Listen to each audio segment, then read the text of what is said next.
Welcome you all. इस video से हम स्टार्ट करेंगे करंट अफेयर। अब पहले करंट अफेयर उत्तराखंड का रहेगा, बाद में फिर हम नेशनल पे भी चलेंगे। ऐसा क्यों? क्योंकि थोड़ी सी डाउट और क्वेरी ये थी कि सर मैगजीन कौन सी पढ़ें। ऐसे ही हम पढ़ लेते हैं, लेकिन क्या वो प्री के लिए सफिशिएंट है, मेंस के लिए? और सोर्सेज क्या है? एक्चुअल में मैं आपसे बताऊं, उत्तराखंड में कोई भी एक आप सिंगल पॉइंट सोर्स बता ही नहीं सकते हो। क्यों? क्योंकि पहली चीज की एक तो खबरें इतनी है नहीं, करंट अफेयर कम होता है। जब कम होगा, आपको कम अगर वो मिलता है तो फिर लगेगा कि यार ये तो, फिर बच्चे को भी लगता है कि यार बहुत कम है। तो फिर सामने वाले जो मैगजीन बनाते हैं, जो कंटेंट प्रोवाइड करते हैं, वो फिर कुछ भी अननेसेसरी फैक्ट भी डालने लगते हैं। डेली कुछ भी चल रहा है, उस इवेंट को इन्होंने डाल दिया। उससे क्या होगा? मैगजीन बल्की हो जाएगी। आप उसको पढ़ोगे, आपके काम का है ही नहीं। आप मैगजीन उठा के देखो कितना वो पूछता है और कितना उसमें से आता है। वैसे नहीं हो पाता। तो पहला मैं आपको सोर्स बता देता हूँ। सोर्स क्या है? देखिए, कुछ टाइम पहले से जो धामी साहब है, उन्होंने स्टार्ट किया था क्या, सीएम संवाद। तो उनकी एक आती है, उसमें स्कीम वगैरह है, आप उसको देख सकते हो। दूसरा, आप एक मैगजीन है ग्रीन टर्न आती है करके, उसको भी देख सकते हो। ठीक। तीसरा, अगर मैं आपसे बताऊं, न्यूज़पेपर सबसे बेस्ट रहता ही है, लेकिन डेली आप न्यूज़पेपर में आपको खबरें मिलेंगी नहीं। मिलेंगी भी तो आप उसको आइडेंटिफाई करना, वो थोड़ा सा चैलेंजिंग है। ठीक। फिर आपकी ईयर बुक आती है, जो लास्ट ईयर 2025 की आपके पास होगी अभी। उसमें क्या है, इन्फॉर्मेशन है, काफ़ी अच्छी इन्फॉर्मेशन है, लेकिन वो बहुत लिमिटेड है ना। उसमें थोड़ा डिटेल में देते हैं, बट बहुत कम चीज़ें, कम फैक्ट, या कम फैक्ट भी सही होंगे, लेकिन उसमें जो पॉइंट्स होंगे, जो सपोज 10 करंट अफेयर हुए इस महीने, तो वो उसमें से 4-5 जो बहुत हाईलाइटेड होंगे, बस उसको कवर करते हैं। तो वो उस तरीके की है, तो आपको पूरा एक पैकेज बनाना पड़ेगा। फिर अब इसको बनाने के बाद क्या हो जाएगा भाई, कोई भी एक एनुअल मैगजीन पढ़ लोगे तो ठीक ठाक है उसमें, लेकिन फिर भी उसके बाद फिर मेंस में फंसते हैं कि यार मेंस में कैसे होगा उत्तराखंड का, आपको कोई और एग्जाम देना है, पीसीएस देना है, अपर है, लोअर है। तो कुल मिला के एक चैलेंज रहता है। और आपके पास 1 घंटे से ज़्यादा आप करंट अफेयर को दे नहीं सकते हो। अगर आप 1 घंटे से ज़्यादा दे रहे हो, दैट मीन्स आप एक अपना बहुत बड़ा लॉस कर रहे हो। क्यों? क्योंकि 1 घंटे से ज़्यादा आप क्या ही करंट अफेयर आएगा डेली यार। आप अब ऐसे आप इतनी यूट्यूब पे वीडियोस आती हैं, उसको देखते रहोगे कि ये करंट अफेयर है। सपोज अभी न्यूज़ चल रही है कि सिलीगुड़ी जो कॉरिडोर है, उसके कुछ पैच को अभी हमें क्या बनाना है, यूटी बनाने की बात चल रही है। तो उस पर डेली 10 वीडियो आती रहेंगी, तो वो करंट अफेयर थोड़ी है। करंट अफेयर तो 10 दिन बाद, 15 दिन बाद, जब वो बन जाएगा यूटी, उसके बाद वो एक एक लाइन की या फिर 10 मिनट की इंफॉर्मेशन है। तो उस वजह से क्या है, यूट्यूब वालों को भी थोड़ा सा रहता है कि भाई कंटेंट मिल रहा है। तो आपको बहुत माइंडफुली यूज़ करना है, अननेसेसरी सिर्फ वीडियो के चक्कर में नहीं पढ़ना। इवन मैं भी प्रोवाइड करता हूँ। पहले तो मेरी कोशिश है कि मैं बेवजह की वीडियो ही नहीं दूँ आपको ऐसी। फिर भी क्योंकि ये एजुकेशन चैनल है, तो आपको वही चीज़ दी जाएगी जो आपके काम की है। अब जो थोड़े मैच्योर लोग हैं, जो काफ़ी टाइम से प्रिपरेशन कर रहे हैं, वो उस चीज़ को समझ लेते हैं। बट जो अभी एकदम जो फाउंडेशन करके आए हैं, या फिर जिसकी फाउंडेशन भी अभी ठीक नहीं हुई है, ये एकदम बिगिनर्स हैं, तो उनको प्रॉब्लम आती है। गलती उनकी नहीं है। ऐसा फोग ऑफ वॉर चल रहा है अभी, समझ ही नहीं आता कि डिसीजन कैसे लेना है, किस कोचिंग में जाना है, क्या करना है, क्या नहीं करना। ठीक है, वैसे ही करंट अफेयर के साथ भी है, इतनी सारी चीज़ें हैं, आप जिससे पूछोगे सब अलग अलग सोर्स बताएंगे, और उसके बाद बताएंगे कि वीडियो और देख लेना। तो कुल मिला के सिंगल पॉइंट सॉल्यूशन आपका रखने की कोशिश रहेगी। मैं कोशिश करूंगा कि आपको इसके बाद करंट अफेयर के लिए कहीं नहीं भटकना पड़ेगा टिल योर एग्जाम। चलिए, पहली न्यूज़, टाइम देना पड़ेगा। जिस न्यूज़ को जितना टाइम देना चाहिए बस मैं उतना ही दूंगा। आपको इतना एश्योरेंस है कि इसके बाद आपको इधर उधर पेज पलटने की ज़रूरत नहीं पड़ेगी। पहली चीज़, चाहे प्री देना हो या मेंस है, ठीक है। चलिए, एक खबर आई है कि उत्तरकाशी को वेस्ट टू वेल्थ या वेस्ट टू एनर्जी के लिए एक सिल्वर अवार्ड मिला है। किसने दिया है? स्कोच ने। तो अब यहां से 2-3 चीजें निकल के आएंगी। स्कोच ने दिया है, स्कोच ने सिल्वर कैटेगरी में है। किसको मिला है? उत्तरकाशी को, उत्तरकाशी को। और किस लिए मिला है? वेस्ट टू एनर्जी के लिए या वेस्ट टू वेल्थ के लिए। अब ये सब है क्या? ये तो ए वन लाइन इन्फॉर्मेशन है, आपको समझ में आई तो आई, नहीं तो रट्टा मारो, आप एग्जाम में टिक मार के आ सकते हो। लेकिन सिर्फ पढ़ाने का मतलब यही थोड़ी है। अब देखिए हुआ क्या है असल में, 2014 में आपको पता है 2014 में स्वच्छ भारत मिशन हमारे प्रधानमंत्री जी लॉन्च करते हैं, पीएम साहब लॉन्च करते हैं, ये पता है। अब इसके बाद क्या हुआ, देखिए लोगों में फिर साफ सफाई की बात हुई, टॉयलेट बने, सबको सिखाया गया कि भाई गीला कचरा अलग है, सूखा अलग है, दोनों को सेग्रीगेट करो पॉइंट सोर्स से। ऐसे ही कि भाई जहां उसको डालना है लैंडफिल्स में, उसका भी साइंटिफिकली मैनेज करो। कुल मिला के कि आपको टॉयलेट जाना है तो ओपन में नहीं जाना है, पब्लिक टॉयलेट आपके लिए बनाए जाएंगे, डस्टबिन रखे जाएंगे। कुल मिला के एक जन भागीदारी, एक मास मूवमेंट बनाया गया है, किस लिए? कि स्वच्छ भारत मिशन सक्सेस हो जाए। ये सक्सेस कुछ हद तक हुआ, एटलीस्ट अवेयरनेस के लेवल पे तो हुआ, लोगों के सबके अपने अपने टॉयलेट बने, सब कुछ एक तरह से स्ट्रीमलाइन हुआ। एटलीस्ट साफ सफाई तो अभी भी नहीं हुई है इंडिया में, लेकिन एक स्ट्रीमलाइन हुआ कि ठीक है स्वच्छता होनी चाहिए। अब जब सब कुछ साफ हो गया तो साफ ऐसे कैसे थोड़ी हो गया, यहाँ से जो कचरा था आपने कहीं और रखा, वहाँ से गाड़ी उठा के कहीं और ले गई, और ले जाके वो इकट्ठा हो गया एक तरीके से। जब इकट्ठा हुआ वो कचरा, तो एक दिन में नहीं, इस पूरे 4-5 साल के एक टेन्योर में पता चला कि यार वेस्ट इकट्ठा तो हो रहा है, लोग अवेयर भी हो रहे हैं, सब काम सही हो रहा है, लेकिन जो इकट्ठा सोर्स है या तो आप उसको किसी गड्ढा खोद के उसमें डाल दो, दबा दो, लेकिन उससे भी वही वहाँ के जो इकोसिस्टम है उसको डैमेज हो रहा था। आपने नाम सुना होगा असम, असम में एक वेटलैंड है जो अब लगभग खत्म हो चुका था। तो उसमें क्या था, वेटलैंड में जाके सारा म्युनिसिपल जितना वेस्ट था सब उसमें डाल देते थे। तो इस तरीके से फिर वेस्टलैंड, ये जो वेटलैंड वगैरह है, उसको प्रॉब्लम होने लगी। तो फिर सरकार ने सोचा कि यार क्या किया जाए, तो कॉन्सेप्ट आया क्या, वेस्ट टू वेल्थ का। यार ये जो कचरा है ना, ये जो आपदा बनी पड़ी है हमारे लिए, इसको हम अवसर बना देते हैं। कैसे? Waste to wealth. Waste to wealth, waste to wealth क्या है? देखिए जो भी कचरा हुआ किसी भी तरीके का है, अगर एनिमल, इवन हमारा भी, ह्यूमन का भी, जो भी वेस्टेज है, टॉयलेट है, जो जितना भी हमारा वेस्टेज है, यूरिनल वेस्ट है, उसका आप क्या करोगे, गोबर वगैरह है, उसमें आप एक गैस का प्लांट लगा दो, है ना, यहाँ पे आपने रखा और एक गैस का प्लांट लगाया, इसको हम बोल देंगे क्या, मीथेन। या फिर इस वाले वेस्ट से क्या हुआ, हमने क्या बनाई, एनर्जी बनाई एक तरीके से, मीथेन वगैरह एनर्जी बनी, ठीक है, क्या लिख दिया है, एनर्जी, एनर्जी, ठीक। तो इसको हम बोल देंगे वेस्ट टू एनर्जी। ऐसे ही जितने भी मंदिर वगैरह हैं, वहाँ पे आपको पता होगा डेली फूल वगैरह चढ़ते हैं, उस फूल को किसी ने निकाला वहाँ से, उसको अलग करके, उसको एक कंपोज करके कुछ उससे बना दिया, सपोज धूप बत्ती ही बना दी, हवन सामग्री बना दी, तो वो क्या हुआ, वेस्ट टू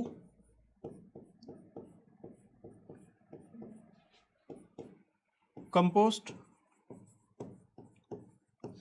ये वेस्ट टू एनर्जी हुआ। ऐसे ही प्लास्टिक वगैरह जनरेट हो रही है, तो आप सड़क बन रही है उसमें डाल दो, तो वेस्ट टू, क्या बोलेंगे इसको, वेस्ट का सही तरीके से यूटिलाइजेशन बोल सकते हैं। तो कुल मिला के देखिए, ये बात समझाने के लिए थी आपको, वेस्ट टू वेल्थ, इसका कॉन्सेप्ट आया कब, 2015 में, 2015 में, 2015 में। तो ये जो 2014 से 15 नहीं, 2020 में, यार 2020 में, इसको करेक्ट कर लेना, 2020।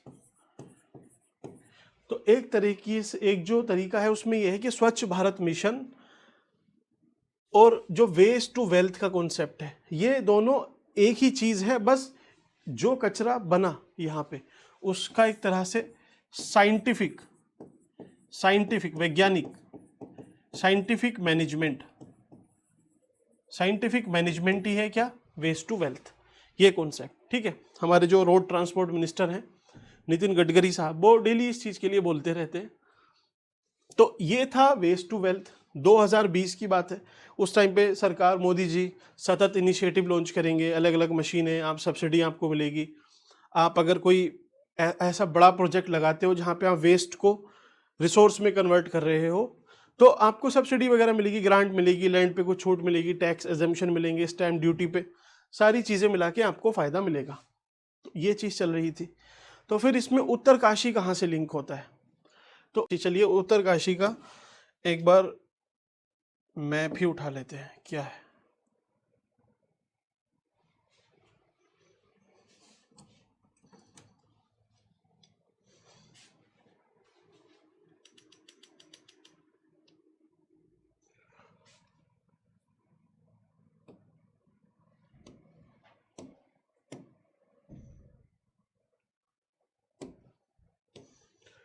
देखिए कहाँ है उत्तरकाशी, ये है अपना उत्तरकाशी। स्वच्छ भारत मिशन हमने देखा 2014, फिर 6 साल बाद 2020 में हमें पता चला कि जो इकट्ठा कचरा हुआ उसको हमें साइंटिफिकली मैनेज करना था, उसके लिए हम वेस्ट टू एनर्जी का कॉन्सेप्ट लेके आए। अब ऐसा थोड़ी कि कॉन्सेप्ट आया तो कल से ही उसके परिणाम आ जाएंगे, धीरे धीरे धीरे धीरे अलग अलग स्टेट ने अलग अलग इनिशिएटिव लिए, काम हुआ। ऐसे ही उत्तरकाशी में भी काम हुआ। तो उत्तरकाशी आपका देखिए, ये है उत्तरकाशी, नॉर्थ वेस्ट में है उत्तराखंड के, ठीक। किससे बाउंड्री शेयर करता है? तिब्बत से। इधर किससे करता है? हिमाचल प्रदेश से, ठीक है। हिमाचल प्रदेश का इधर ये किन्नौर जिला है, सिरमौर है, जो भी है, ठीक। ये उत्तरकाशी है। अब उत्तरकाशी में 2 बड़े धाम हैं, जो 4 धाम हैं उत्तराखंड के, उसमें एक धाम है यमुनोत्री, यहां पर यमुनोत्री, और दूसरा गंगोत्री, गंगोत्री। तो यहां पे देखिए एक प्रॉब्लम निकल के आई कि हर साल लगभग 15 टन से भी ज्यादा कपड़े मिलने लगे लोगों को यहाँ पे। मीन्स कैसे? यहाँ पे जनरेशन हुआ। अब जनरेशन कैसे? कोई कपड़े का प्लांट थोड़ी है यहाँ पे लगा हुआ। तो असल में होता क्या था, उत्तरकाशी में क्या हुआ कि जितने लोग भी टूरिस्ट जाते हैं, ज्यादातर पिलग्रिमेज है ना भाई, यहाँ पे जाने वाले तीर्थ हैं वही सब हैं, तीर्थयात्री हैं। तो उससे होता क्या था, इधर यमुनोत्री गंगोत्री तीर्थयात्री जाएंगे। अब जब तीर्थयात्री गए तो ऐसी मान्यता है कि अपने वस्त्र आपको वहां पे जब स्नान करते हो तो त्याग देने चाहिए। तो एक धार्मिक मान्यता है, उसकी वजह से लोग अपने कपड़े छोड़ देते हैं, उतार देते हैं। दूसरी चीज एक ये बात भी है कि भाई आपको नए वस्त्र पहनने हैं, तो नए पहनने हैं तो पुराने उतारने ही पड़ेंगे। तीसरी चीज वहां पे क्या है कि ट्रैकिंग वगैरह है, और ट्रैकिंग है तो ट्रैकिंग में देखिए आपके कपड़े गंदे हो ही जाते हैं। तो वहां पे चीजें रेंटेड मिलने लगी, रेंटेड नहीं तो लोग सस्ती लेने लगे। भाई सस्ती हजार नहीं यार, 100-200 रुपए की आपने कोई टी शर्ट या फिर ऐसे लोअर टाइप आपने लिया, थोड़ी सी ट्रैकिंग की, जहां तक आप पहुंचे ठीक है, फिर आपको चेंज करना है, आपने वहीं पे उतार दिए। तो इस तरीके से क्या हुआ, यहाँ पे कपड़ों का ज्यादा वेस्ट इकट्ठा होने लगा। तो फिर बात समझ में आई कि यार करना क्या है, इसको मैनेज करना पड़ेगा। मैनेज कौन करेगा? उत्तरकाशी का ही प्रशासन मैनेज करेगा। तो इन्होंने मैनेजमेंट के लिए एक सेल्फ हेल्प ग्रुप को पकड़ा। सेल्फ हेल्प ग्रुप से बोला, उसमें महिलाएं होती हैं आमतौर पे, तो महिलाओं से बोला कि देखिए इससे जितना भी वेस्ट इकट्ठा हो रहा है, सेल्फ हेल्प ग्रुप था, उससे क्या हुआ, देखिए सेल्फ हेल्प ग्रुप में आमतौर पे महिलाएं हैं, उनसे बोला कि देखिए इतना कपड़ा यहाँ पे इकट्ठा हो रहा है, आप एक काम करो, इसको हम ऐसे कुछ डिकम्पोज करके या रिसाइकिल करके आप इससे चादर बनाओ, दरी बनाओ, ठीक है, जो पैर रखने के लिए क्या पायदान हम यूज करते हैं वो बनाइए। तो इस तरीके की आप चीजें बनानी स्टार्ट कीजिए। जो वहां की महिलाएं थी सेल्फ हेल्प ग्रुप से जुड़ के उन्होंने वो बनाया भी। अब किसी ने सपोज कारपेट बनाया, तो जो लोग यहाँ से पहाड़ पे जाते हैं घूमने, तो चलिए भले ही वो अपने कपड़े वहां पे उतार के आ रहे हैं, दान दे के आ रहे हैं एक तरीके से, लेकिन वहां से अगर वो कारपेट ले आए तो उन्होंने इनडायरेक्टली इसको यूज कर लिया। ऐसे ही जो मैट वगैरह होती हैं वो ले आए, तो वो भी आप यूज कर लोगे। तो ऐसे ये सारे प्रोडक्ट बनाता कौन है? वहां की ये महिलाएं बना रही थी। तो उससे क्या हुआ, जो उत्तराखंड की हिल इकोनॉमी है उसको भी फायदा मिला। सेल्फ हेल्प ग्रुप में जो महिलाएं थी उनको भी पैसे मिले। जो वेस्ट था उसका देखिए साइंटिफिकली कितने अच्छे से मैनेज होने लगा। तो साइंटिफिक मैनेजमेंट होने लगा, बहुत ही सस्टेनेबल प्रैक्टिस है ना, इसमें किसी को नुकसान नहीं है। पहाड़ है भाई, पहाड़ पे या 4 धाम में यहाँ पे टूरिस्ट तो जाएगा, टूरिस्ट जाएगा। अब टूरिस्ट जाएगा तो यहाँ पे क्योंकि धार्मिक मान्यताएं हैं, आप बदल नहीं सकते। तो अगर किसी को वस्त्र दान करने हैं, अपने पुराने कपड़े उतारने हैं, नए पहनने हैं, तो यहाँ पे कपड़े तो रह ही जाएंगे, इधर भी रहेंगे। ऊपर से ट्रैकिंग है, एडवेंचर टूरिज्म है, मौसम खराब हो जाए, बारिश आ जाए, कीचड़ हो जाए, तो भी आदमी कुछ ऐसे कपड़े हैं जो अपने छोड़ ही देते हैं। तो उससे क्या होता है, कपड़े का ज़्यादा जनरेशन हुआ, पहाड़ सेंसिटिव इकोलॉजी है, आपने कहीं भी डाल दिया इतना कपड़ा तो पूरे पहाड़ खत्म हो जाएंगे। तो उस फ्रेजाइल जो इकोलॉजी है उसको बचाने के लिए, उसके लिए भी ये सही है। जो महिलाएं हैं उनको भी एम्पावरमेंट मिल रहा है एक तरीके से। ऐसे ही जो वेस्ट था उसको आप यूज़ कर रहे हो तो जो पैसा है वो मल्टीप्लाई हो रहा है और ज़्यादा। तो कुल मिला के ये सबके फायदे में था। इसी को रिकॉग्नाइज करना ज़रूरी है। अब किसी ने रिकॉग्नाइज किया तभी तो हम आपको पढ़ा रहे हैं, बता रहे हैं, तो उससे क्या फ़ायदा है, आप तक अवेयरनेस पहुंचती है, इन चीज़ों को देख के कुछ और लोग भी अवेयर होंगे और कुल मिला के इससे फ़ायदा होता है। तो यही काम करता है कौन, स्कॉच। स्कॉच, इसको चलिए रेड से लिखते हैं, SKOCH। आप कुछ ऐसे समझो जैसे नीति आयोग है भाई, पॉलिसी थिंक टैंक है। वो क्या काम करता है, सरकारी है, अलग अलग इंडेक्सेस निकालता है, अलग अलग स्टेट को रैंकिंग देता है, उनको अवार्ड देता है। क्यों देता है, ताकि उनको रिकॉग्निशन मिले, जो बेस्ट प्रैक्टिसेस है वो सब लोग उसको फॉलो करें, उनको रिकॉग्निशन मिले, उनको फ़ायदा मिले। तो यही काम एक तरह से प्राइवेटली एक इंस्टीट्यूट है स्कॉच ये करता है। ये क्या करता है, जो गवर्नेंस है उसमें जो बढ़िया काम कर रहा है उसको ये रिकॉग्नाइज करता है। 2003 से ये काम कर रहा है इस फील्ड में, ठीक। इसीलिए इसने इस बार उत्तराखंड को कौन सा मेडल दिया, सिल्वर कैटेगरी में इसको रखा। गोल्ड कैटेगरी में यूपी पुलिस, जैसे उसने कुंभ में बहुत अच्छा मैनेजमेंट किया, तो इसका मतलब ये मैनेजमेंट में भी देता है। साइबर वर्ल्ड है, आप उसमें कुछ अच्छा काम कर रहे हो, कुल मिला के आपके एक्शन से एक लार्जर पब्लिक को फायदा होगा। और वो ऐसे एक्शन है जो गवर्नेंस को बढ़ावा देते हैं, गुड गवर्नेंस को, उसको ये रिकॉग्नाइज करते हैं। रिकॉग्नाइज होगा तो सब लोग उसके बारे में जानेंगे, बेस्ट प्रैक्टिसेस बनेगी, वो प्रैक्टिसेस कोई और फॉलो करेगा, तो उससे एक मूवमेंट, एक आंदोलन क्रिएट होगा। ये है पूरा कॉन्सेप्ट, ठीक। चलिए यहां तक बात समझ में आई। आपको अगर बात समझ में आई है, चलिए इसका यार ईयर चेंज कर लेना, ये 1997 से कर रहा है, ठीक है, 1997, ठीक।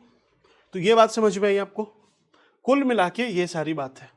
अब यहां से देखिए एक चीज और निकल के आती है, क्या है, एक कॉन्सेप्ट है क्या, लीनियर इकोनॉमी। लीनियर मतलब एक लाइन में, इकोनॉमी मतलब अर्थव्यवस्था कैसी है। सपोज हम कुछ प्रोड्यूस कर रहे हैं, क्या प्रोड्यूस किया, आप एक बार सोचिए क्या ऐसा हम प्रोड्यूस कर रहे हैं। चलिए हमने कोई कारपेट ही बनाया है ना, या कपड़े बनाए, चलिए क्लोथ्स बनाए, हमने पहने, 1 साल 2 साल जितना भी पहना, हमने उसको एक तरह से क्या किया, यूज किया, 2-3 साल हमने कपड़े पहने, फिर हम क्या करेंगे, उसको थ्रो कर देंगे, फेंक दिया, ठीक। इसी तरीके से हम ज्यादातर चीजें हम इसी तरीके से करते हैं, लेकिन इसी के अगेंस्ट में एक अलग अर्थव्यवस्था निकल के आई, क्या बोलते हैं उसको, सर्कुलर इकोनॉमी। सर्कुलर, कि देखिए धरती गोल है, आपको भी चक्र में ही सोचना पड़ेगा। कैसे, कि इसको चलिए घुमा देते हैं, कि आपने कपड़े लिए, उसको यूज किया, उसको फेंक दिया, तो आपको क्या करना है, इसको फेंकना नहीं है, थ्रो नहीं करना, आपको क्या करना है कि जो कपड़े आपने फेंके उसको आप किसी प्लांट तक पहुंचा दो, है ना। आपके घर से उठा लिया सपोज कचरे की फॉर्म में, वो प्लांट तक पहुंचा, उस प्लांट में उसको एक तरह से दोबारा से डाल के एक नए तरीके की, एक चाहे कारपेट ही बोल लीजिए, हमने बनाया। तो आपने क्या किया, यूज के बाद उसको रिड्यूस करा, कारपेट बना दिया, कारपेट बना के फिर आप उसको रिप्रोड्यूस कर रहे हो, दोबारा से बना रहे हो, और फिर आप उसको यूज कर रहे हो, ठीक। यूज करके फिर क्या करना है, फिर फेंकना नहीं है आपको, फिर से वो रिड्यूस हो जाएगा, आप प्लांट में भेज दिया। मीन्स ऐसे समझो एक कपड़ा है, आपने यूज किया, यूज करके वो फिर से किसी फैक्ट्री में गया, मिलके उन्होंने उसका कुछ एक बड़ी सी शीट बना दी, वो शीट हुई, ये यहाँ पे शीट रिप्रोड्यूस हो गई, उस शीट का आपने शर्ट बनाई, पैंट बनाई, कारपेट बनाया, मैट बनाया, तो उसको आपने फिर से यूज कर लिया। अब आपका कारपेट वो खराब होगा, फिर से उसको फेंकोगे नहीं, आपको फिर से उसको प्लांट में भेजना है, फिर से रिप्रोड्यूस होगा, फिर यूज होगा, तो एक साइकिल बन जाएगी, है ना। तो ये साइकिल यही है सर्कुलर इकोनॉमी। सर्कुलर इकोनॉमी, ये देखिए कुछ भी चीज खराब नहीं हो रही है, जो भी प्रोड्यूस किया वो बार बार यूज हो रहा है, तो आपको नई चीज चाहिए ही नहीं भाई। अब इस क्लोथ्स के लिए आपको यहाँ पे कपड़े नहीं चाहिए, आपको अलग से कॉटन नहीं चाहिए, तो कॉटन का जो आप हर साल खेत में प्रोडक्शन कर रहे थे, आप वो कम करोगे प्रोडक्शन, है ना, उसकी जगह आप कुछ और प्रोडक्टिव उगाओगे, तो वो फायदेमंद है, ये फायदेमंद नहीं था। समझे बात को। तो लीनियर और सर्कुलर ये समझ में आया।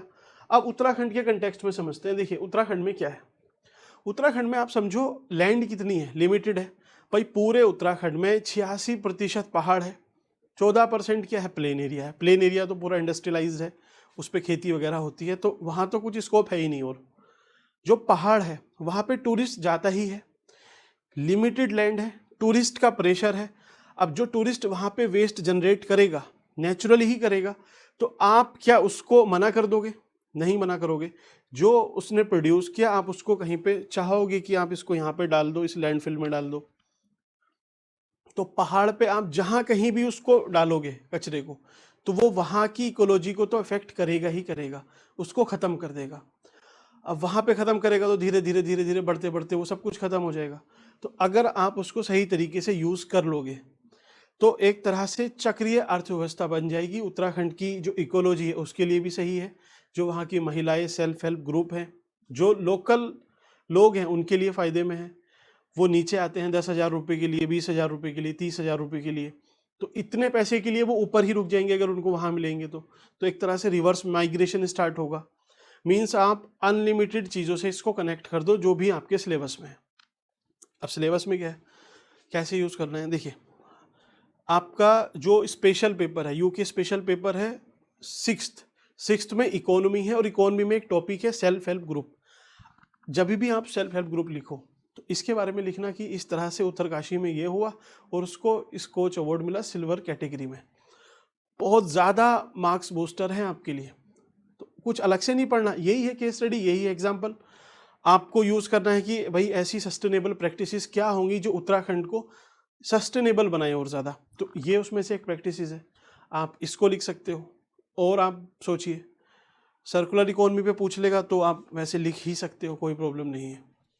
तो एक चीज़ से आप मल्टीपल चीज़ें यूज़ कर सकते हो, ठीक। यही है अपना सर्कुलर का कॉन्सेप्ट कि बार बार चीज़ें याद मत करो।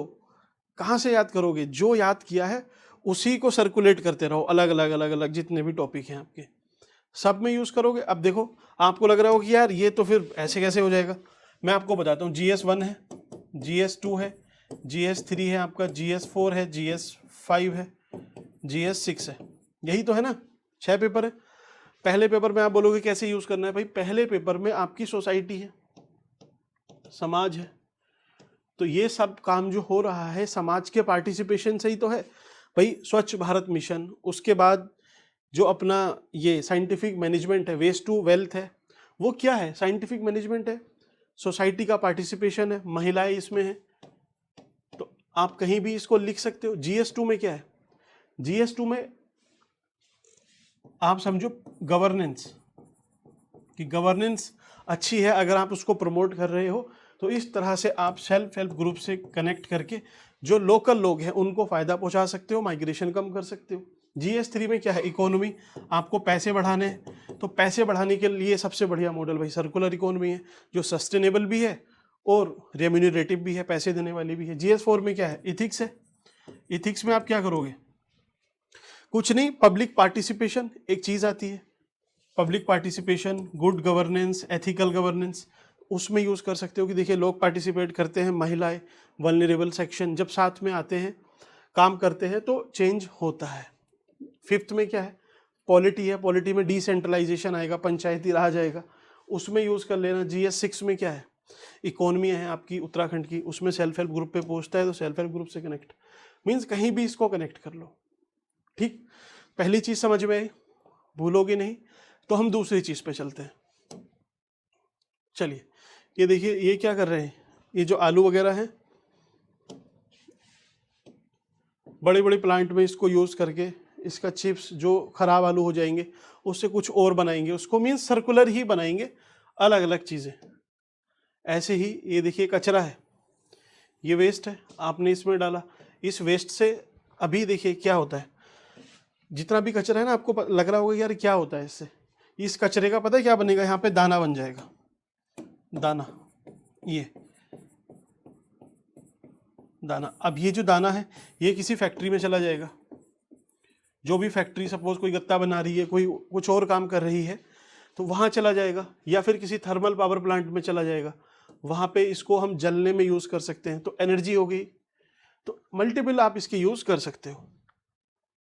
ये देखिए 4 धाम यात्रा को सिंगल यूज़ प्लास्टिक मुक्त बनाने के लिए तो सरकार इसमें इनिशिएटिव ले रही है, आपको पता होना चाहिए। 2014 से अपनी कहानी स्टार्ट हुई थी, 20 आज 26 है, 6 साल और 6 12 साल में आपको चेंजेस दिख रहे हैं। ठीक है, बात समझ में आई। देखिए पहाड़ों पे या कहीं भी इस पे ड्राई कचरा, यहाँ पे घर का, इसमें गीला कचरा, ये 3 बॉक्स होते हैं। ठीक है, ध्यान रखना कभी कभी इस पे क्वेश्चन भी पूछ लेता है, ग्रीन बॉक्स में क्या है, ब्लैक में क्या है, और ये ड्राई ब्लू में है ना। चलिए,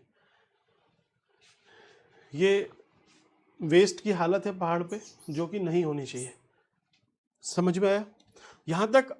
मीन्स कुल मिला के ये टॉपिक आपके दिमाग में सेट हो चुका होगा।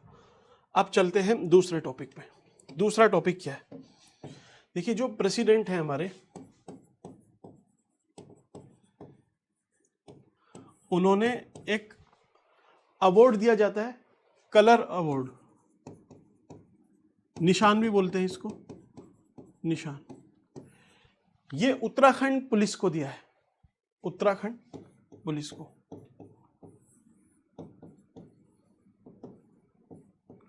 अब उत्तराखंड पुलिस को दिया है तो कोई बड़ी बात है नहीं। देखिए स्टेट पीसीएस में आप तैयारी कर रहे हो तो आपको पता होना चाहिए ये किसको मिलता है। जितनी फोर्सेस हैं, आर्म्ड फोर्सेस हैं, पुलिस हैं, मीन्स सारे सुरक्षा बलों को ये दिया जाता है।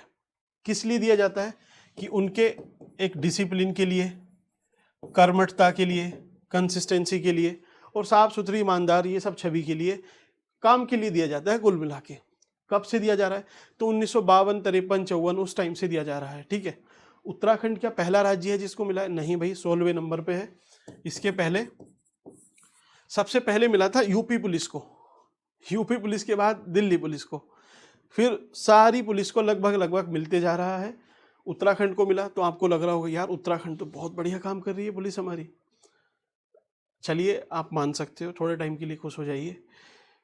लेकिन अभी जो देहरादून में इतने सारे इंसिडेंट्स हो रहे हैं, इतने इंसिडेंट है, किसी कर्नल, लेफ्टिनेंट थे वो, कौन थे, ब्रिगेडियर थे जिनको गोली मारी थी, उससे तो हाईलाइट हुआ। लेकिन डेली कितने मर्डर होते हैं? आप इधर हल्द्वानी साइड चले जाइए, क्राइम कम नहीं है यहाँ भी, उत्तराखंड में भी। लेकिन फिर भी चलिए, मिल रहा है तो हम क्यों ही छोड़ दें, है ना भाई। राज्य को कुछ सम्मान मिल रहा है तो हमें लेना चाहिए। आपको लग रहा है कि बहुत ही अच्छा काम कर रही है पुलिस, तो मैं आपको चलिए इसके एक एग्जाम्पल दे देता हूँ कि उत्तराखंड के साथ साथ ये बिहार को भी मिला है, बिहार पुलिस को। अब खुश? अब तो नहीं बोलोगे कि बहुत अच्छा काम कर रही है, ठीक? तो मीन्स अवार्ड मिला है, रख लो, सभी को मिल चुका है। देखिए कितने 28 राज्य हैं, 28 राज्य में से 16वें पे तो यही है अपना उत्तराखंड। उसके बाद 2-3 राज्य को और मिला है, और धीरे धीरे सबको मिल ही जाना है। तो फिर कानून व्यवस्था कैसी है, कैसे चीज़ें हो रही हैं, वो सबको पता ही है। फिर भी बिहार को भी मिला है, इसका मतलब आप समझ सकते हैं उत्तराखंड की पुलिस कितना अच्छा काम कर रही है। बिहार की पुलिस भी बेशक बहुत अच्छा काम कर रही है, ठीक है, इसीलिए मिला है। यूपी पुलिस, आप बोलोगे यूपी को तो 1950-52 में मिल चुका है, तो वहाँ कोई डाउट नहीं रखना। तो चलिए ये भी मेडल समझ में आया। एक क्या है, एक ऐसे कपड़ा होता है, उसको लेफ्ट साइड में लगाने के लिए देते, कुछ भी कुल मिला के निशान मिला है उत्तराखंड को, इतना याद रखना है। बाकी इसमें कुछ ऐसा है नहीं, ठीक है। ये अच्छा इधर नहीं लगेगा, अभी लगेगा बाद में। चलिए, पुलिस बहुत अच्छा काम कर रही है। देखिए 50 लाख की अवैध ट्रांजैक्शन को इन्होंने रोका, पकड़ा, कुछ भी किया, ये काम तो अच्छा कर ही रही है इन पेपर्स, ठीक है।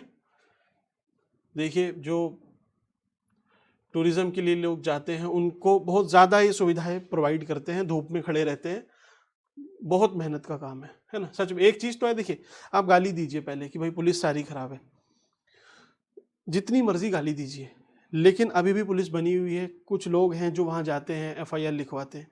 दैट मीन्स कुछ लोगों का तो विश्वास है कि भाई पुलिस काम सही करती है। तो वो क्यों है? क्योंकि आज भी पुलिस डिपार्टमेंट में भी कुछ लोग, और ज़्यादातर लोग अच्छे ही हैं। कुछ लोग हैं जो खराब हैं, वो हर जगह होते हैं, बदनाम करते हैं, पुलिस में ज़्यादा हो सकते हैं। लेकिन अब खराब के चक्कर में आप पूरी पुलिस को बदनाम कर दोगे, ये भी गलत है ना। पुलिस काम अच्छा ही करती है। भाई आप हैं, हम रात में कहीं जा रहे हैं सपोज, अब अगर रात में 12-1 बजे आपको पुलिस की गाड़ी मिल जाए, वहाँ सुनसान एरिया कुछ नहीं है, तो आपको थोड़ा सा एक कॉन्फिडेंस आता है, डर कम लगता है। ठीक है, अगर वो पुलिस कहीं और की है, किसी और स्टेट की है, तो कह नहीं सकते कि आप उतना सुरक्षित महसूस करते भी हैं, नहीं करते। लेकिन उत्तराखंड में मोर और लेस ठीक है यार, पुलिसिंग भी हर चीज़ में इतना निगेटिव नहीं होना, वरना जीवन बहुत मुश्किल हो जाएगा। हमेशा प्रॉब्लम ही है, चलती रहेगी, एक खत्म होगी दूसरी स्टार्ट हो जाएगी। इनमें भी कुछ प्रॉब्लम है, सुधार होंगे, ठीक होगी, चलता रहेगा। मोर और लेस ठीक ही है, काम सही कर रही है पुलिस, है ना। चलिए अब पुलिस के काम देखे तो हमने थोड़े से और देख लेते हैं। ये इनिशिएटिव आप याद रखना, क्योंकि प्रीलिम से आपसे डायरेक्ट पूछ सकते हैं, मेंस में पूछा है। मैं आपसे बोल रहा था मेंस से पहले एक शॉर्ट भी मैंने बनाया था आपके लिए, तो ऑपरेशन कालनेमी के लिए। लेकिन कालनेमी ही ज़रूरी नहीं है, और भी इनिशिएटिव हैं जो उत्तराखंड की पुलिस ने चलाए हैं। एक है ऑपरेशन मर्यादा। मर्यादा ये दिख रहा है आपको, ये आपको इसमें दिखेगा शायद, ठीक है। ये ऑपरेशन मर्यादा है, किस लिए है? जो तीर्थ स्थल है उस पर एक मर्यादा बनी रहे, डिसिप्लिन बनी रहे, लोग एक सस्टेनेबल टूरिज्म को बढ़ावा हो, डिसिप्लिन में रहे, कोई रोड रेज ना करे, कोई नशे के जो पदार्थ हैं, ड्रग हैं, दारू है, वो सब यूज़ ना करे। उन सबको मर्यादित रूप से चलाने के लिए देखिए इन्होंने इनको यहाँ पे बैठा रखा है। क्यों? क्योंकि ये मर्यादा भंग कर रहे होंगे, यही तो रीज़न होगा। तो ऑपरेशन मर्यादा आपका नहीं है, पहला इनिशिएटिव है, लेकिन जब भी कोई आयोग पूछता है या फिर आपको जानकारी लेनी है तो 4-5 रखो ना, कम से कम आपको काम आएगी। तो ऑपरेशन मर्यादा काम क्यों आएगी? सपोज आपसे मेंस में पूछ लेगा पुलिस रिफॉर्म पे, तो पुलिस रिफॉर्म में आप दिमाग हिल जाएगा। इस तरीके से आपने 3-4 पॉइंट यहाँ पे तैयार किए, ठीक है। 1 सेकेंड, चलिए कहाँ थे हम? मेंस के लिए मैं बोल रहा था आपसे। मेंस में देखिए कभी कभी क्या करते हैं ना, इसको हाथ में पकड़ लेते हैं फिर सॉरी। चलिए, तो मेंस में क्या होता है, कभी कभी आपसे पुलिस रिफॉर्म पे पूछेगा, दिमाग में पॉइंट नहीं आएगी, क्या करोगे?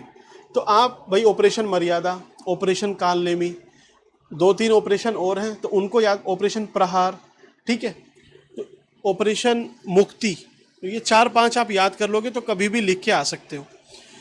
मेन मोटो ये नहीं है कि आपको मेंस का बताना है, ये चीज़ें धीरे धीरे आपके दिमाग में इनबिल्ट हो जाएंगी।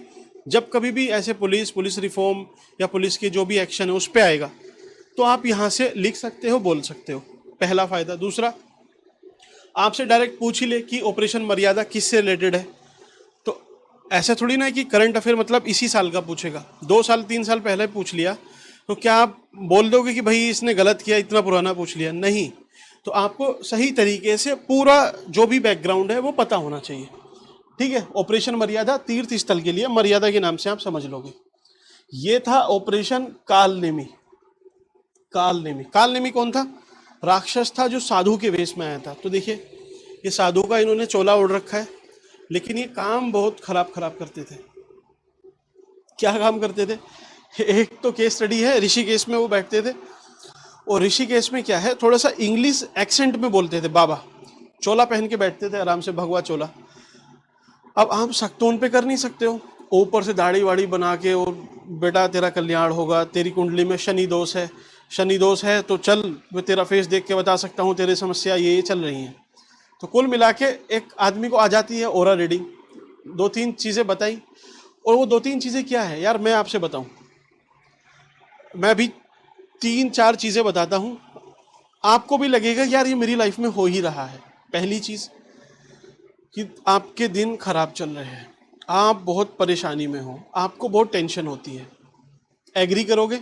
बिल्कुल एग्री करेंगे, आप जितने भी हो, मुझे आपका फेस नहीं पता। दूसरी पॉइंट है क्या, कि आपकी देखिए दशा खराब है, आपके हाथ में पैसा नहीं रुकता है, आपके पास पैसा नहीं है, पैसे की तंगी है। मैं बोल रहा हूँ, आप करोड़पति से भी बोलोगे ना ये बात, उसको भी लगेगा कि यार पैसे की दिक्कत ही है। तीसरा पॉइंट कि आप पहले बहुत बड़ा एक धोखा खा चुके हो। अब जिसको नहीं भी पता ना, उसको लगेगा कि यार, वो खुद से सोचेगा कि यार धोखा हुआ है, हुआ है, हुआ है। हाँ यार, हुआ तो था एक धोखा। आज के टाइम में तो और ज्यादा है भाई। पहले तो धोखा भाई कोई पैसे का, रिश्तेदारी का वैसे मान सकता, आज तो कि भाई उसने मुझे छोड़ दिया था, उसने वहां पे बुला के मुझे मना कर दिया, ठीक है, इस तरीके से। जेनजी जनरेशन भी है ना इसमें जो देख रही है। तो कुल मिला के क्या है, सबकी जिंदगी में ये सारी चीजें चल रही है। मैं आपको इन कॉमन सारी चीजें बता रहा हूँ। ऐसे ही बाबा लोग करते हैं, कुछ बाबा लोग ऐसे ही करते हैं, ज्यादातर देखिए सही भी होते हैं, वो गलत नहीं है। लेकिन वो ऋषिकेश में जो करते थे तो इंग्लिश एक्सेंट में, और जो अंग्रेज हैं उनको बुलाते थे, वो पास में आए और पास में कि आंख बंद करो, हम आपको बताते हैं, ठीक है। तो वो फोन से ना फोटो आपकी ली इस तरीके से, वो फोटो लेके फिर कि आपका ओरा रीडिंग मुझे करनी है, तो वो ओरा रीडिंग नहीं करते थे, एस्ट्रो ऐप पे डालते थे, उसमें जितनी इन्फॉर्मेशन आएगी वो डिलीवर कर दी। डिलीवर करने के बाद कुछ नहीं चाहिए, जो आपकी मर्जी हो उतना दे दो। अब भाई अंग्रेज आदमी पैसे वाले हैं, वो उनके 1,000 रुपये भी, मीन्स उनके $1 भी वो देंगे, तो भाई वो 100 रुपये दे रहे हैं, हमारे लिए लगेगा कि यार बहुत कुछ है, उनके लिए कुछ भी नहीं है।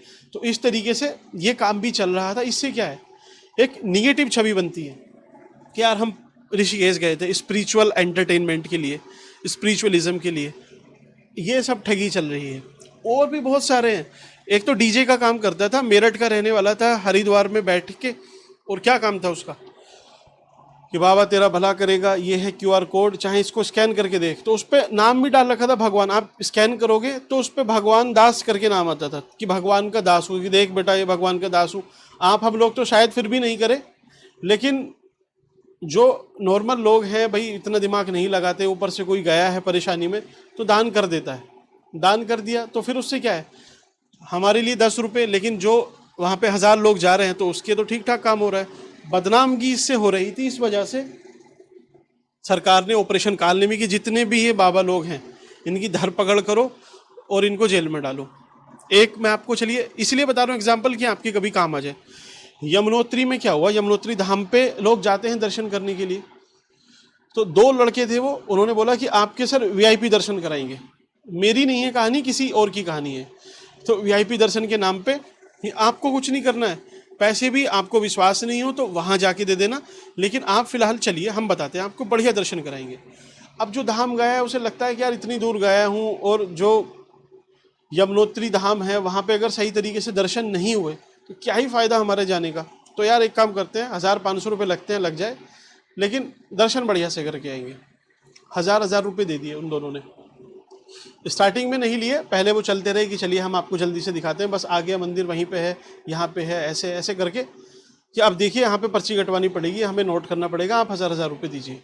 उनसे पैसे लिए, और पैसे लेके एक अलग ही रूट पे, जो यमुनोत्री मंदिर का रूट नहीं था, किसी अलग ही रूट पे उन्हें छोड़ के भाग गए। चलिए आप पैसे ले गए, ठीक है, समझ में आता है, लेकिन यार ऐसा तो मत करो कि बाद में जो बंदा वहां जा रहा है, सोच रहा है, धार्मिक आस्था है, वो भी खुद को ठगा हुआ महसूस करे कि यार भगवान के नाम पे आए हैं, भगवान भी साथ नहीं दे रहे हैं, है ना। तो ये चीज़ एक गलत चीज़ थी, इसके खिलाफ जो सरकार ने एक्शन लिए बिल्कुल सही किया।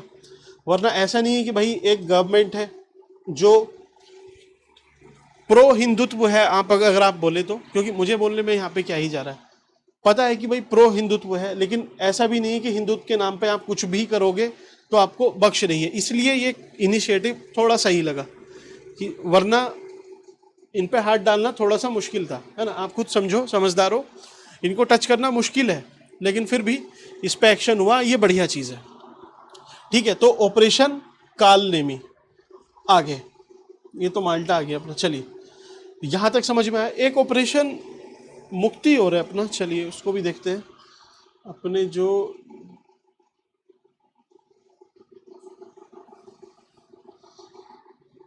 ऑपरेशन मुक्ति नहीं है इसमें,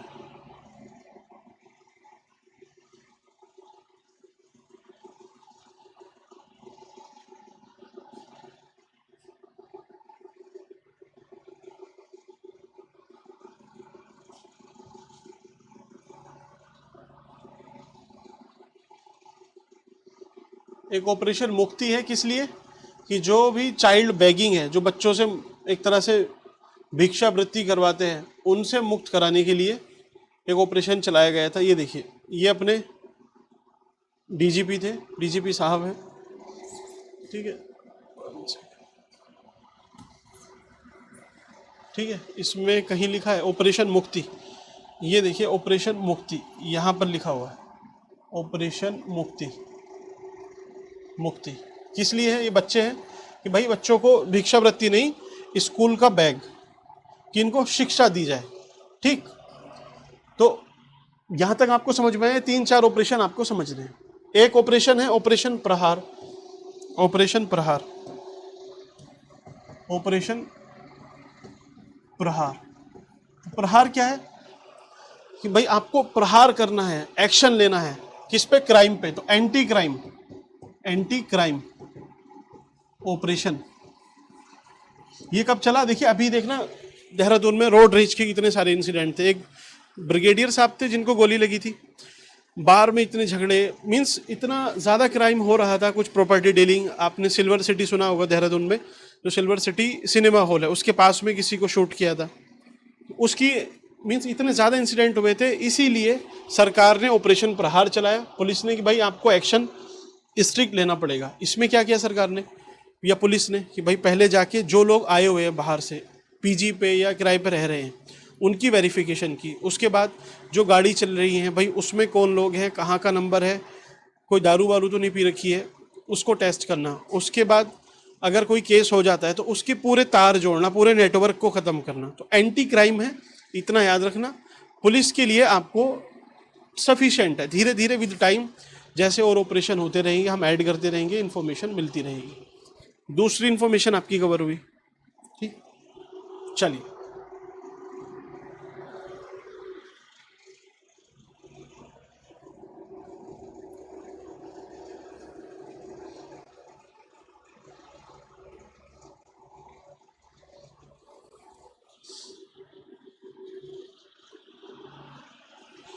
तीसरी चीज जो हुई है अपनी, वो क्या है? अभी इसमें मैं दिखाता हूं आपको। जो कैबिनेट है उत्तराखंड में, जो कैबिनेट है उसका एक्सपेंशन हुआ है, फैलाव हुआ है। कैसे? अब यहाँ से आपको उत्तराखंड की थोड़ी सी पॉलिटी में ब्रीफ करने की कोशिश करता हूँ, अदरवाइज मैं बता दूंगा कि ये 4 मंत्री ऐड हुए हैं, 4 के ये नाम है, तो मेरा काम तो हो गया। लेकिन आपको ऐसे समझ में नहीं आएगा। देखिए, उत्तराखंड में कुल कितनी सीटें हैं? 70 एमएलए बनते हैं, जो विधानसभा की सीटें हैं, ठीक। ये किसकी सीट है? विधानसभा की, इंग्लिश में लेजिस्लेटिव असेंबली की। एक होती है लेजिस्लेटिव काउंसिल, लेजिस्लेटिव काउंसिल। तो लेजिस्लेटिव काउंसिल उत्तराखंड में नहीं है, पहली चीज समझ में, सिर्फ यही है। अब रूल क्या कहता है? 91st कॉन्स्टिट्यूशनल अमेंडमेंट हुआ था, कब? 2003 में हुआ था। उसमें क्या बात बोली गई कि जितनी भी ये सीटें हैं, इसका सिर्फ 15% ही आप मिनिस्टर बना सकते हो, including chief minister, including CM. तो मीन्स ये 15% ही बन सकते हैं। और एक शर्त इसमें क्या है कि 15% क्या है? ये मैक्सिमम लिमिट है। मिनिमम लिमिट क्या है? मिनिमम है 12, कि मिनिमम आपके पास 12 मंत्री होने ही चाहिए, मैक्सिमम आप 15% तक। तो आप यूपी का एग्जांपल ले लो, यूपी में 403 है, 400 ही ले लो। 400 का 15% कितना होगा? 15 चौक 60, मीन्स उत्तर प्रदेश में 60 मंत्री बन सकते हैं मैक्सिमम, मिनिमम 12। उत्तराखंड में कितना बन सकते हैं? मिनिमम 12 बन सकते हैं, मैक्सिमम कितने? 15%। 15% किसका? इसका। तो 70 का 15% निकालते हैं हम, सी सेट करते हैं थोड़ा। 70 का 15%, 15 105, 10.5 मंत्री, मतलब 11 मंत्री बन सकते हैं उत्तराखंड में, सिर्फ 11 ही मंत्री बन सकते हैं। अब 11 तो बन सकते हैं, लेकिन आप समझो जो मिनिमम लिमिट है कि भाई मिनिमम 12 से कम नहीं होने चाहिए। तो आपको मिनिमम 12 तो बनाना ही है, मतलब एक आपको एक्स्ट्रा बनाना पड़ेगा, तो आपको फायदा हुआ, कुल मिला के उत्तराखंड को एक मंत्री का फायदा हुआ, 12 मंत्री बन सकते हैं। तो अब आप मुझे बताइए, इसमें बहुत कंफ्यूजन होता है कि उत्तराखंड में ये मिनिमम लिमिट है या मैक्सिमम लिमिट है। उत्तराखंड में जो 12 मंत्री बने हैं वो मैक्सिमम है या मिनिमम है, दोनों ही बोल सकते हैं। भाई मैक्सिमम इतने ही बन सकते हैं और मिनिमम भी इतने ही है, ठीक है। तो कुल 12 मंत्री हैं उत्तराखंड में, ठीक। अब ये जो 12 मंत्री हैं, ये जो 12 मंत्री हैं, इनका अभी एक्सटेंशन क्यों हुआ। असल में क्या हुआ कि पहले 9 मंत्री थे, उसमें से एक तो हमारे जो अग्रवाल जी हैं, क्या नाम है उनका, प्रेमचंद्र अग्रवाल, प्रेमचंद्र अग्रवाल। तो इन्होंने एक ऐसा रिमार्क दिया था कि इनको मंत्री पद से हटना पड़ा, एक ये, और दूसरे एक मंत्री और थे, उनका निधन हो गया था, तो वो भी भाई जब है ही नहीं दुनिया में तो फिर रहेंगे कैसे। तो 9 थे पहले ही, उसमें से ये 2 निकल गए, कितने बचे, 7, होने कितने चाहिए, 12। तो हमें 5 मंत्री की अपॉइंटमेंट करनी पड़ेगी, जो 5 मंत्री है उनका अपॉइंटमेंट करना पड़ेगा। तो हम एक बार देख लेते हैं 5 मंत्री कौन कौन है, और 5 क्यों, हम 12 ही देखेंगे फिर पूरे। चलिए 12 देखते हैं, फिर आपको ये टॉपिक क्लियर हो जाएगा।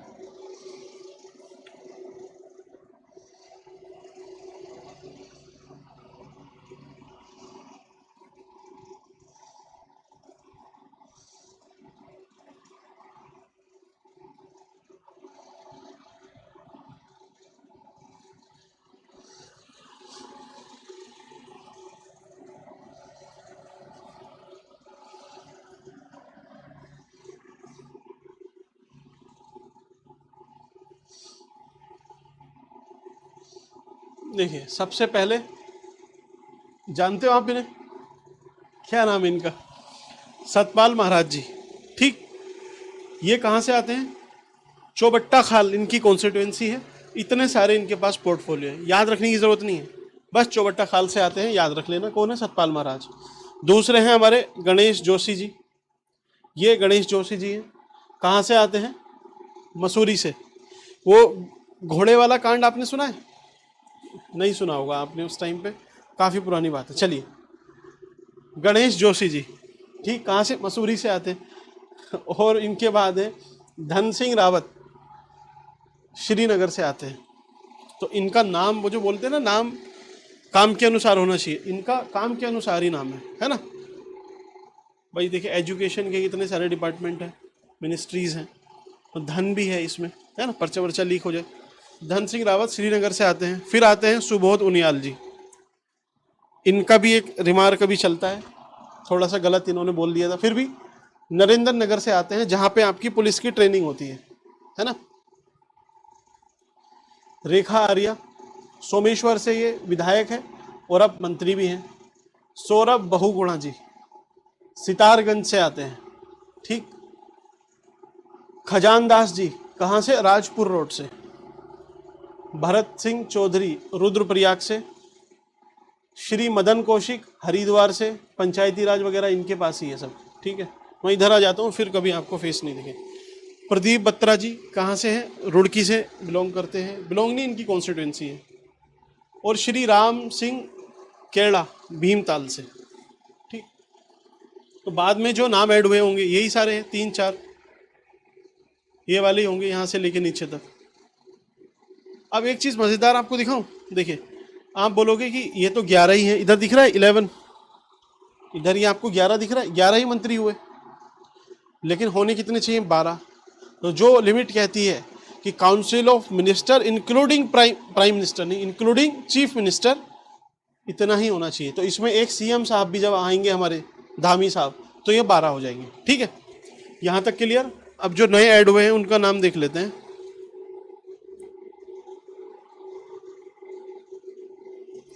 विकिपीडिया पे आ जाएगा, चलिए।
ये जो 5 हेड हुए हैं इनको देख लेते हैं ना, ये कभी पूछ ले आपसे एग्जाम में।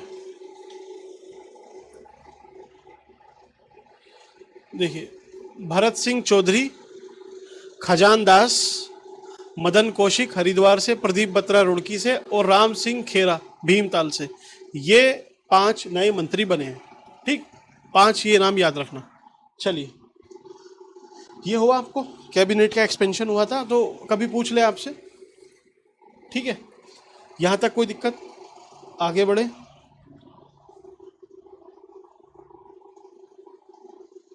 ये क्या है? माल्टा है, माल्टा। तो उत्तराखंड में अभी माल्टा महोत्सव मनाया है हमने, माल्टा महोत्सव। माल्टा है क्या, जो लोग नहीं जानते, वैसे ज़्यादातर लोग जानते होंगे। देखिए, ये नींबू की एक तरह से वैरायटी है, नींबू है, लेमन है, उसी की वैरायटी है। बस होता कहाँ है, इसको होने के लिए जो स्थिति चाहिए आप उसको एक बार समझ लो। कि देखिए, पहली चीज़ आपको रेनफॉल चाहिए, कितनी? 100 सेंटीमीटर। तो 100 सेंटीमीटर तो यूपी में भी हो जाएगी, तो वहाँ भी हो सकता है क्या? तो अभी तक तो हो सकता है। आगे इसमें क्या चाहिए कि देखिए, रेनफॉल आपको इतनी चाहिए, हाइट चाहिए। हाइट कितनी चाहिए कि 900 से लेके 2200 या फिर 2500 मीटर तक। तो क्या यूपी में इतनी हाइट है? भाई यूपी में इतनी हाइट नहीं है, वहाँ नहीं हो सकता। तीसरा और क्या चाहिए इसको, जो पानी है वो ऐसे रुका हुआ पानी नहीं चाहिए, चलता हुआ पानी चाहिए। तो अब आप समझो उत्तराखंड में क्या है भाई, पहाड़ है। ठीक, तो जो मिडिल हिमालय है, शिवालिक है, उसकी एवरेज हाइट इतनी है, बारिश भी वहाँ इतनी होती है और पानी भी भाई ऐसे निकल जाता है। तो सारी फेवरेबल कंडीशन है, इसलिए ये उत्तराखंड में इस वाली बेल्ट में काफ़ी ज़्यादा होता है। इवन देहरादून, हर जगह नीचे भी हो जाता है। अब क्या है, उत्तराखंड में जो एग्रीकल्चर है भाई, ज़्यादातर लोग 70% लोग एग्रीकल्चर पर डिपेंडेंट है। एग्रीकल्चर किस पे डिपेंडेंट है? हॉर्टिकल्चर पे, बागवानी पे। उत्तराखंड की एग्रीकल्चर बागवानी पे ही ज़्यादा डिपेंड करती है। सेब, आड़ू, ठीक है, और जो अखरोट वगैरह है, ठीक है, ये सब चीज़ें उस पर डिपेंड करती है। उसी में से है माल्टा। माल्टा आपकी इस वाली बेल्ट में हो रहा है। ज़्यादा पॉपुलेशन उत्तराखंड में कहाँ रहती है? एक तो नीचे रहती है इधर, और दूसरी यहाँ पे रहती है। जितनी पहाड़ी पॉपुलेशन है, मैं आपसे पूछूं उत्तराखंड की सबसे ज़्यादा आबादी कहाँ रहती है, तो आंसर आएगा प्लेन। दूसरा मैं पूछता हूँ कि उत्तराखंड की जो पहाड़ी पॉपुलेशन है, तो वो उत्तराखंड के किस भाग में रहती है? तो ज़्यादातर सारे, लगभग ज़्यादातर जो पहाड़ी पॉपुलेशन है वो इधर ही रहती है, इस वाली बेल्ट में। क्योंकि ऊपर तो इतना ठंडा है कि ऊपर कम लोग रहते हैं, सीजनल जाते हैं। नीचे उत्तराखंड के भी हैं और बाहर से आए हुए भी हैं। ये प्योर उत्तराखंड के ही हैं, ठीक है, यहाँ रहते हैं। उत्तराखंड की जो पहाड़ी पॉपुलेशन है वो इस वाले एरिया में रहती है। माल्टा सबके पास होता है, मीन्स हर घर में पहले तो पेड़ होता था, अब पता नहीं क्या स्थिति है। तो माल्टा, तो इस बार सरकार ने माल्टा महोत्सव बनाया। क्यों? क्योंकि देखिए, कृषि ज़रूरी है उत्तराखंड के लिए, और कृषि के लिए ज़रूरी है हॉर्टिकल्चर डेवलप होना।